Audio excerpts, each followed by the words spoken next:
दोस्तों स्वागत है हमारे YouTube चैनल डिफरेंट स्ट्रोक्स में। तो आज बात करते हैं अंग्रेजी में इस्तेमाल किए जाने वाले कुछ मोर एक्सप्रेशंस की। पिछले YouTube वीडियो में हमने आपको कुछ एक्सप्रेशंस, कुछ स्मॉल सेंटेंसेस, कुछ क्लॉजेस, कुछ ग्रुप ऑफ वर्ड्स जो डे टू डे कन्वर्सेशन में हम यूज़ करते हैं उसके बारे में बताया था। वो बिल्कुल बेसिक लेवल का था या थोड़े से उससे ऊपर के स्तर का है। तो आइए शुरू करते हैं फटाफट।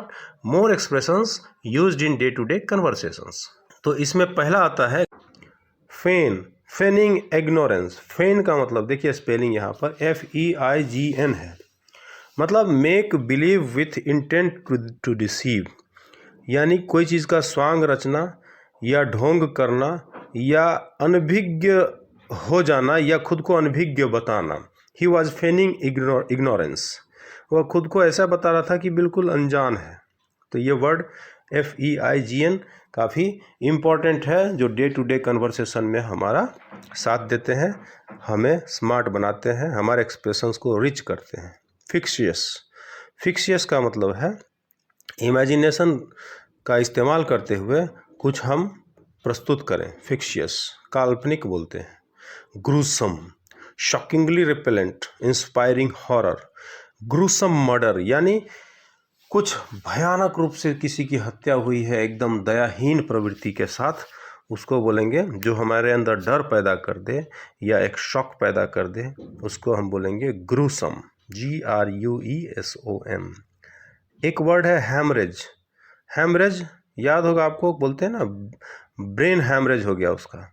Flow of blood from a ruptured blood vessel, यानी अगर ब्लड वेसल फट जाए और ब्लड पूरा उस एरिया में फैल जाए, उसको बोलते हैं ब्रेन हैमरेज हो जाना या एक हैमरेज हो जाना। ब्रेन में भी हो सकता है, लीवर में भी हो सकता है, इंटेस्टाइन में भी हो सकता है। हस्बेंड्री, हस्बेंड्री याद है आपको कि एनिमल हस्बेंड्री बोलते हैं। तो कोई भी लैंड हो उसको अगर कल्टीवेट करते हो या कोई भी अगर हम जानवर को पालते हैं तो उस क्रिया को हस्बेंड्री बोलते हैं। हेरॉन, हेरॉन क्या है? एक तरह का पक्षी है जो लंबे चोंच वाला होता है, लंबा उसका पैर होता है और चोंच भी उसकी लंबी होती है, और एक्चुअली यह बर्ड जो है वो माइग्रेटरी बर्ड में आता है। Imbibe, receive into mind and retain, यानी किसी चीज़ को पढ़ लिख के या सुन के या सीख के अपने माइंड में बिल्कुल बैठा लेना और उसको कंटिन्यू करना, उस बात को फॉलो करना, उसको बोलते हैं एम्बाइब, एम्बाइब कर लेना। एलस्ट्रेशन, एलस्ट्रेशन का मतलब होता है कोई भी चीज़ का डिटेल या विवरण प्रस्तुत करना, एलस्ट्रेशन।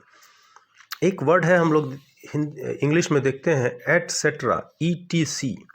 एक्चुअली वो एटसेटेरा होता है, ET इसके बाद स्पेस CETERA, एटसेटेरा, जिसको हम लोग कहते हैं ETC। ETC का मतलब है आदि या इत्यादि। इम्पासे, इम्पासे का मतलब है डेडलॉक।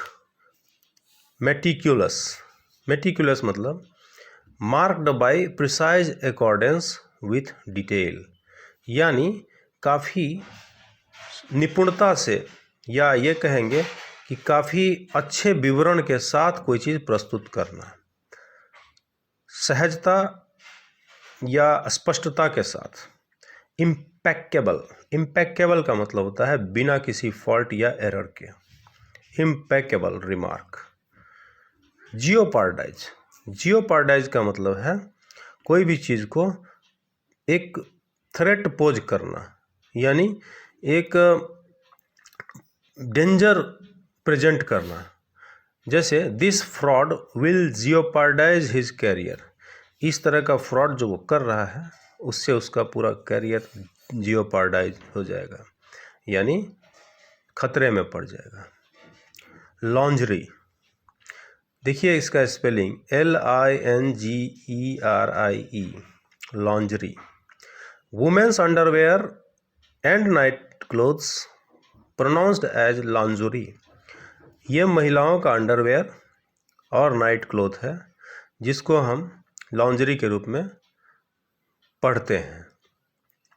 मैनेक्विन, आप बड़े बड़े शोरूम में जाते होंगे तो वहाँ पे लाइफ साइज डमी जो दिखता होगा आपको, यानी इंसान के हाइट का ही एक प्लास्टिक का डमी बना रहता है, पुतला बना रहता है, जिसको क्लोथ्स या टोपी या जीन्स पहनाकर डिस्प्ले एरिया में रखा जाता है, उसको मैनेक्विन बोलते हैं, याद रखिएगा। मैसेकर का मतलब होता है बहुत ज़्यादा संख्या में अगर लोगों की हत्या हो, नरसंहार, उसी को बोलते हैं। नेफेरियस का मतलब होता है एक्सट्रीमली विक्ड, यानी बहुत ज़बरदस्त रूप से अगर कोई बदमाश हो उसको नेफेरियस बोलते हैं। पैंशेंट का मतलब होता है किसी चीज़ के प्रति बहुत ही ज़्यादा लाइकिंग हो, पसंदगी बहुत ज़्यादा हो, फैन के रूप में आप बहुत ज़्यादा उसको लाइक करते हो, पैंशेंट। फ्लेम का मतलब है जो थूक खखार निकलता है हमारे रेस्पिरेटरी पैसेज से, उसी को, यानी इंग्लिश में कहे तो saliva mixed with discharges from the respiratory passages. Physique का मतलब है शारीरिकी, यानी कि आपका जो बॉडी है उसका आउटलुक कैसा है, constitution of human body. Quail, suppress और क्रश कंप्लीटली। क्वेल, सप्रेस और क्रश कंप्लीटली, किसी भी चीज़ को पूरे तरीके से क्रश कर देना या दबा देना, क्वेल। रैम्पेंट, अनरिस्ट्रेंड एंड वायलेंट, यानी अनकंट्रोल्ड एंड हिंसक हो जाना। रैम्पेंट मॉब, यानी भीड़ जो है सो अनरिस्ट्रेंड भी हो गई और वायलेंट हो गई, उसी को बोलेंगे रैम्पेंट क्राउड। रिज्यूम भी बोलते हैं लोग, रिज्यूमे मतलब बायोडेटा। सैक्रोसैंक्ट मतलब पवित्र, मस्ट बी केप्ट सैक्रेड, यानी पवित्र उसको रखने की बात है, सैक्रोसैंक्ट। टायरेंट का मतलब होता है क्रूएल एंड ऑप्रेसिव डिक्टेटर, यानी हिटलर वाज अ टायरेंट, तानाशाह, जो निर्दयी भी हो और दमनकारी भी हो। टायरेनी सेम उसी से बना है, dominance through threat of punishment and violence, यानी किसी को सजा देकर या हिंसा के द्वारा धमकाकर डोमिनेट करना, राज करना उसके ऊपर। विम्सिकल मतलब डिटरमाइंड बाय चांस और इम्पल्स और whim rather than by necessity और रीजन, यानी कोई आदमी बहुत ही ज़्यादा अपने ही इच्छा से, अपनी ही मर्जी से चलता हो, उसमें रीजन नहीं हो, कोई लॉजिक नहीं हो, उस आदमी को बोलेंगे he is a whimsical person, WHIMSICAL। Zenith का मतलब होता है टॉप, उसको हम पढ़ते हैं जीनिथ, ZENITH है स्पेलिंग, लेकिन उच्चारण होगा जीनिथ। अगला वर्ड है रिपीटेडली का मतलब होता है बारंबार कोई भी चीज़ रिपीट करके बोलना। Next expression, cannot help laughing, अरे मैं तो हंसी रोक नहीं सकता, आई कैनॉट हेल्प लाफिंग, हंसी रोके नहीं रुकना। एट रैंडम, इसका मतलब होता है एमलेसली, बिना किसी उद्देश्य के, ऐसे ही एट रैंडम मैं घूम रहा था। जस्ट देन, फिर तभी, just then father came, just then she went, फिर तभी वह चले गए या पापा आ गए, something like that. So far, अब तक। बाय नाउ, अभी तक। येट, तो भी। स्टिल, अभी भी। इवन नाउ, अब भी। Even now he lives there, अब भी वह वहाँ रहता है। सो मच सो दैट का मतलब जिससे कि। सडनली, अचानक। when I was going to market, suddenly it started raining. While when I was coming from market, it started raining. तो suddenly it started raining, suddenly use कर लेंगे। till today मतलब आज तक। finally, अंतिम रूप से। and finally Argentina won the world cup. ultimately, अंततः। ultimately my father survived। so far यानी अब तक का समाचार ये है, so far the news is that India is winning the game। Literally मतलब पूरी तरह से, एग्जैक्टली, लिटरली, बिल्कुल पूरी तरह से। अल्फ़ाबेटिकली मतलब वर्ण के अनुसार, यानी पहले ए वाला वर्ड होगा, फिर बी वाला होगा, फिर सी वाला होगा, अल्फ़ाबेटिकली बोलते हैं ना, अल्फ़ाबेटिकल ऑर्डर में, फ्रॉम ए टू जेड, सारा काम ख़त्म कर देना, ए टू जेड पूरा काम मैंने ख़त्म कर दिया। सो मच सो दैट, जितना तक की, so much so that, in spite of, बावजूद इसके, however, still, yet, albeit, even though, nevertheless, सबका सेम मीनिंग होता है, हाउएवर, स्टिल, येट, ठीक है। टू एंड फ्रो या हियर एंड देयर, यहाँ वहाँ, to and fro, pendulum was moving to and fro, यहाँ वहाँ, on the one hand and on the other, on the one hand he talks about honesty, but on the other hand he himself takes bribe, एक तरफ तो वो honesty की बात करता है, जबकि दूसरी तरफ वो खुद ही घूस लेता है। तो on the one hand and on the other का मतलब हम लोग समझ गए हैं। ऑल ऑफ अ सडन या suddenly, all of a sudden the rain started, suddenly rain start हो गया। ओकेजनली या at times, occasionally Ramlal visited Delhi, कभी कभी रामलाल दिल्ली आते हैं। सम टाइम और द अदर, सूनर और लेटर, आज नहीं तो कल, जैसे सम टाइम और the other we will have to face the sins we have committed, आज नहीं तो कल हम लोग को वो सज़ा भुगतना पड़ेगा जो हमने क्राइम किया है, यानी हमने जो पाप किया है। समवेयर और द अदर, कहीं ना कहीं, कहीं ना कहीं को अंग्रेजी में कहेंगे somewhere or the other. He lives somewhere or the other in France, वह फ्रांस ही रहता है, कहीं ना कहीं फ्रांस में रहता है। He lives somewhere or the other in France, he lives somewhere or the other in this city.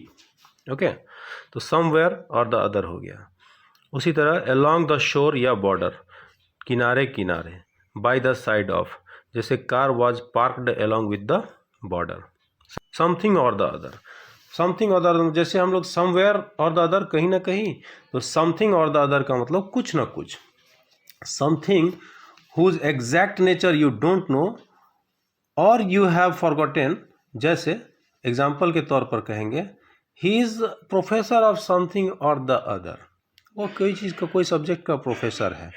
Now he is in China, अभी वो चाइना में। किसी के बारे में बात करते हैं, भूली बिसरी इन्फॉर्मेशन है उनके बारे में, तो कहेंगे कि वो प्रोफेसर हैं समथिंग ऑफ द और द अदर के, यानी कोई भी सब्जेक्ट के हैं। समथिंग और द अदर का मतलब कुछ ना कुछ। सम या एनी, सम या एनी का मतलब दोनों का अर्थ होता है कुछ या कोई, लेकिन सम का यूज़ पॉजिटिव सेंटेंस में और एनी का यूज़ निगेटिव सेंटेंस में।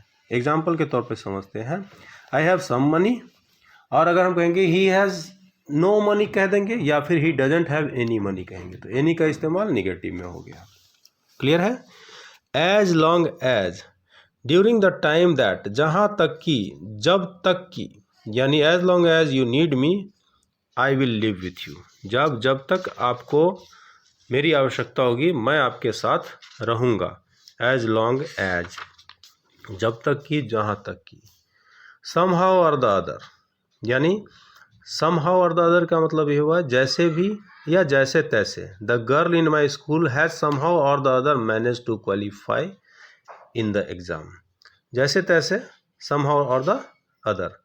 इन the way that you don't know, in any means possible, कैसे भी किसी भी तरीका अपना के वो पास हो गई, तो कहेंगे the girl in my school managed to qualify somehow और द अदर। स्लाइटली, स्लाइटली मतलब होता है मॉडरेटली, बहुत ही कम डिग्री में। Vaguely, faintly, moderately. He lowered the voice slightly, slightly का मतलब होता है फेंटली या वेगली या मॉडरेटली या स्मॉल डिग्री में, एकदम स्लाइट मिस्टेक नहीं होता है, वही slightly. He lowered his voice slightly. Day by day, दिनानुदिन, दिन प्रतिदिन उसका हेल्थ वीकेंड होता गया, यानी घटता गया। Day by day. In broad day light, the robbery was conducted in a broad day light, दिन दहाड़े डकैती हो गई। In a broad day light, in a fraction of second the jet started flying, क्षण भर में, in a fraction of second, he vanished from my sight, मेरे नज़र से वो ओझल हो गया। उसी तरह से ऑन द कॉन्ट्ररी और कन्वर्सली और जस्ट द रिवर्स, इसके विपरीत। इसको हम कैसे यूज़ करेंगे? It is use to deny what has just been stated और बिलीव्ड। आप तो कहते थे कि वह जादूगर है, ऑन द कॉन्ट्ररी तो मैं तो कहता हूँ इसके विपरीत कि वो कुछ भी नहीं, इज नथिंग। तो on the contrary. Provided that का मतलब होता है ऑन द कंडीशन, इस शर्त पे, जैसे कि जज ने कहा प्रोवाइडेड दैट, इस शर्त पे कि नो फर्दर ऑब्जेक्शंस मेड, कि अब आप लोग कोई ऑब्जेक्शन नहीं करेंगे, हम लोग इस मैटर को सेटल्ड मान लेते हैं, जज ने कहा। इसको इंग्लिश में कहेंगे provided that no further objections made we will consider the matter settled, the जज डिक्लेयर्ड। तो प्रोवाइडेड दैट का मतलब समझ गए, बशर्ते हिंदी में कहते हैं। Long long ago there lived a king, बहुत समय पहले की बात है, एक राजा रहते थे। Long ago there lived a king. Bingo used to express satisfaction at sudden positive event और क्लू और आउटकम, यानी इस एक्सप्रेशन का यूज हम करते हैं एक अचानक से कोई पॉजिटिव इवेंट हो गया, या कुछ आपके दिमाग में क्लू निकल गया, या कोई आपको समाधान मिल गया, तो बोलेंगे बिंगो। यानी सेंटेंस में देखते हैं, just plug the pen drive and bingo the game is auto installed to play. मतलब बिंगो का मतलब है इमीडिएटली आप कोई काम हैप्पीली स्टार्ट कर सकते हैं, या आपको कुछ क्लू मिल गया है, इसके लिए हमने बिंगो का इस्तेमाल किया। दोस्तों, जो भी मैंने अभी एक्सप्रेशंस का आपको एक्सप्लेन किया वो सब मेरी अपनी लिखी हुई किताब, जिसका नाम है practical English grammar translation and composition, जो अमेज़ॉन और फ्लिपकार्ट पे भी लिस्टेड है, उसके आधार पे मैंने ये प्रिपरेशन, मैंने ऑडियो इसका तैयार किया है। अगर आपको ये सब ठीक ठाक लगा हो तो मेरे वीडियो को लाइक कीजिएगा। अगर आप चैनल पे नए हैं तो उसको सब्सक्राइब कीजिएगा। मिलते हैं कुछ नई बातों के साथ, तब तक के लिए शुक्रिया एंड थैंक्स फॉर वॉचिंग।